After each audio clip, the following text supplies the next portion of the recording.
ಪಾಂಡವರೇ, ದ್ರೌಪದಿ ಇಲ್ಲದೆ ಭಾರತವೇ, ಗಂಡು ಇಬ್ಬರ ಸ್ವತ್ತಲ್ಲವೇ. ನಮ್ಮ ಜನ್ಮಕ್ಕೆ ಈ ಹೆಣ್ಣು, ನಮ್ಮ ಮರಿಯ ಜನ್ಮಕ್ಕೆ ಆ ಹೆಣ್ಣು, ನಮಗೆರಡು ಕಣ್ಣು ಎರಡು ಹೆಣ್ಣು. ಮೂಡಣನ ಸೂರ್ಯ ತಾಯಿಯ ಮಡಿಲಂತೆ, ಪಡುವಣನ ಸೂರ್ಯ ಮಳದಿಯ ಮಡಿಲಂತೆ.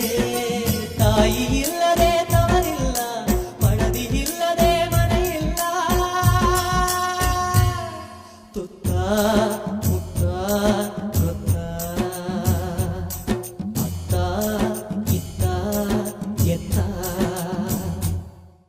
ಮುತ್ತು ಕೊಡೋಳು ಬಂದಾಗ ತುತ್ತು ಕೊಟ್ಟೋಳ ಮರಿಬೇಡ. ಆಟೋಲಾರಿ ಹಿಂದೆ ಬರೆದೋರೆ ತತ್ವಜ್ಞಾನಿ ಅಂತ ತಿಳಿಬೇಡ.